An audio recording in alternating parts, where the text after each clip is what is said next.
Eu nunca tive coragem de contar isso em voz alta, nem para amigos próximos. Sempre tive medo de parecer exagero ou de ficar remexendo algo que deveria continuar esquecido. Certas coisas realmente deveriam ser deixadas quietas, mas no interiorzão do Brasil ainda tem muitos lugares como o que vou contar nesse relato. Só lá esperando algum tonto desavisado para futricar, como diria minha tia-avó. Eu até apostaria que a maioria do povo que vai ler isso aqui já passou por um, ou pelo menos muito perto. Meu nome é Laura.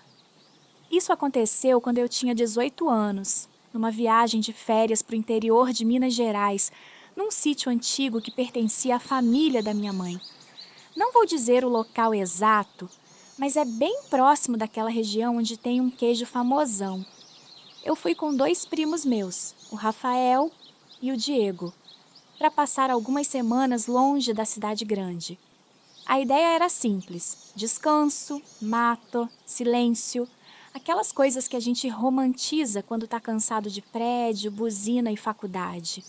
O sítio ficava numa região bem afastada, dessas que você perde o sinal do celular uns bons quilômetros antes de chegar. Estrada de terra, morro, pasto, mata fechada em alguns trechos. Lugar bonito, mas parado demais. Quem morava lá era uma tia-avó nossa, a dona Célia. Ela já devia ter passado dos 80, mas ainda era muito lúcida, mas bem reservada. Falava pouco, observava demais.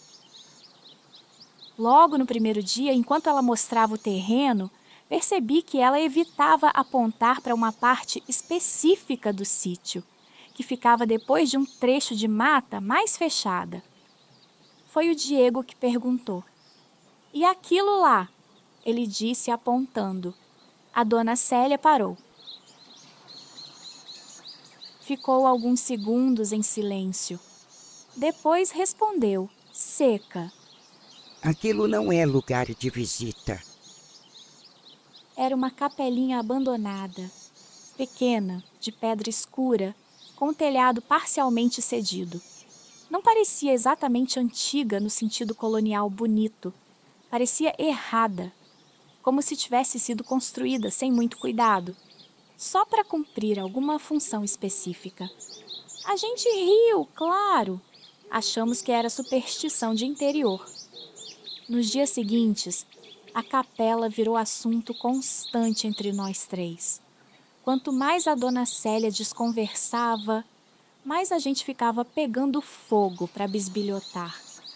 Ela só dizia coisas soltas, sempre em tom de aviso, enquanto a gente tomava café e comia o bolo de fubá maravilhoso que só ela sabia fazer. Aquilo ali já viu coisa demais. Tem lugar que não foi feito para reza. O que fica enterrado fica por um motivo. Nada muito explícito, mas já era o suficiente para atiçar a curiosidade de um bando de jovens sem muito para fazer. Começamos a ir até lá durante o dia. Primeiro a gente foi só até o entorno para espiar. Quando vimos que não tinha nada demais, chegamos mais perto. Por fora, a capela já dava um desconforto estranho. As paredes tinham manchas escuras, que não pareciam só mofo. O chão ao redor era sempre mais frio, mesmo com um sol quente de rachar. E o silêncio ali era diferente. Não tinha inseto, não tinha pássaro, nada. Dentro, então, era pior. Os bancos estavam quebrados, o altar estava meio destruído e não tinha imagens religiosas inteiras, só pedaços. Um braço de santo aqui, uma cabeça ali, tudo jogado de forma desorganizada.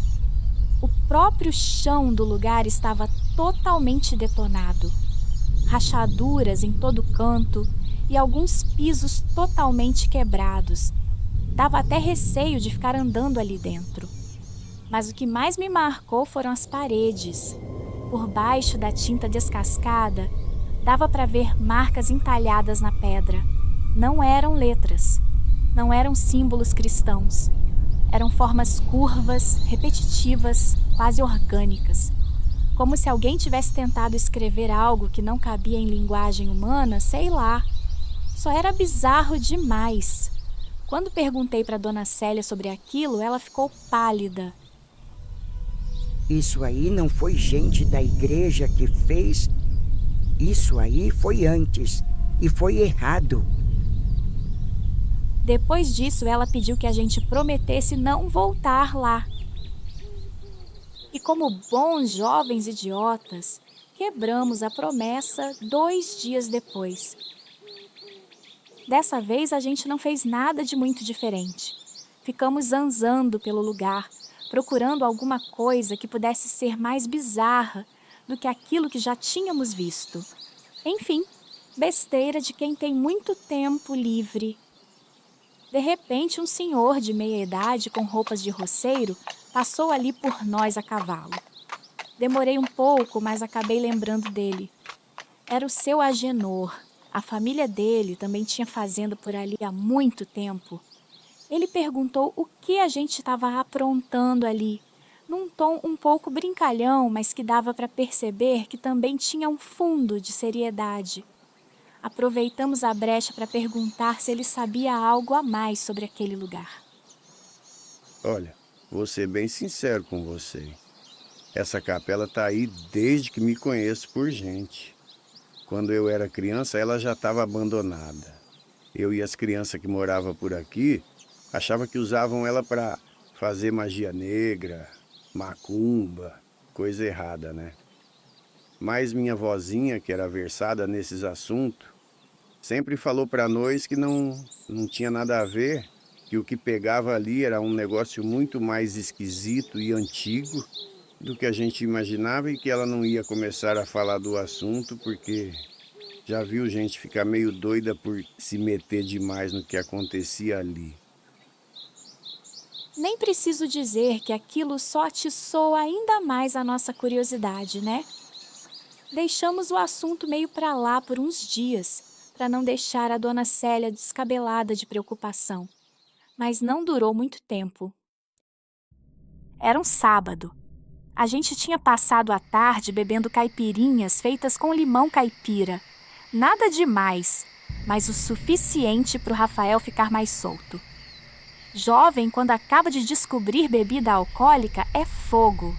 Tinha uma vizinha do sítio ao lado, bem bonita, por sinal, que ele queria impressionar, e em algum momento, entre risadas e provocações, surgiu a ideia. Se você é tão corajoso assim, entra lá de noite, alguém disse. Eu tentei impedir. Já estava quase anoitecendo e aquilo podia ser mega perigoso. Não digo por questões sobrenaturais nem nada, mas ele poderia se machucar naquele lugar insalubre mesmo. Mas o Rafael já estava decidido. Ele pegou uma lanterna velha e saiu rindo, meio tropeçando em direção à mata. A gente ficou esperando, primeiro rindo, depois inquietos. 10 minutos, 20, 30... Nada. Foi quando o riso morreu. Chamamos, gritamos. Nenhuma resposta. A Dona Célia percebeu nossa aflição e quando soube para onde ele tinha ido, ficou desesperada como eu nunca tinha visto. Aquilo não é lugar para vivo, nem para quem é de Deus. Pegamos lanternas, chamamos vizinhos e fomos procurar. Quase 1 hora depois encontramos o Rafael. Ele estava dentro da capela. Caído, sujo de terra, a mão ensanguentada com 2 unhas faltando, chorando como criança. O chão perto do altar tinha cedido, um fundo falso que dava acesso a um porão estreito, cavado na própria pedra. Ele tinha caído ali. O coitado provavelmente perdeu as unhas no meio do extremo desespero que sentia enquanto tentava subir de volta aquele buraco terroso, sem sucesso. Quando conseguimos tirá-lo, ele não parava de tremer. No começo, achamos que era só o susto, até ele começar a falar. Ele dizia que lá embaixo não era só um buraco, que as paredes estavam cobertas daqueles mesmos símbolos, só que mais profundos, que o ar era pesado, difícil de respirar, que tinha um cheiro antigo, não de mofo, mas de coisa viva demais. Ele jurava que ouviu algo se movendo, algo que respirava sem pulmões e andava sem pisar. Disse que viu uma silhueta, mas que não conseguia descrever. Não tinha forma definida. Parecia mudar quando ele tentava olhar diretamente. E o pior, ele disse que sentiu que aquilo sabia que ele estava ali e que estava curioso. Depois disso, o Rafael nunca mais foi o mesmo. Ele não dorme no escuro até hoje. Não entra em lugares abandonados, não suporta silêncio absoluto. A capela foi fechada. A entrada do porão foi coberta com concreto, por ordem do seu Agenor e da própria Dona Célia, que morreu poucos anos depois. Antes de morrer, ela me disse uma última coisa. Aquilo não foi feito para fazer missa. Naquilo ali é só fachada. As pessoas ficam tão focadas em coisa tipo trabalho de macumba e satanismo que esquece que tem coisa muito mais antiga escondida no mundo. Até nessa terrinha aqui, menina. Eu nunca mais voltei àquele sítio. E sendo muito sincera, eu não faço ideia do que era aquele lugar. Será que a Dona Célia e o seu Agenor sabiam de alguma coisa mais e preferiram esconder da gente? Se não tinha nada a ver com magia negra nem nada do tipo, o que faziam ali então? Por mais que eu acreditasse nas palavras deles, eu tinha certeza absoluta de o que quer que fosse aquele lugar e tivesse acontecido ali, não era coisa desse mundo. Pelo menos não algo que fizesse parte da realidade. Por respeito ao trauma do Rafael e com medo do que o seu Agenor disse, que pessoas já tinham endoidado por ficar revirando aquele assunto, preferi botar uma pedra em cima e não mexer mais com isso. E, honestamente, acho que algumas coisas no interior do Brasil não estão esquecidas. Só estão esperando que alguém curioso demais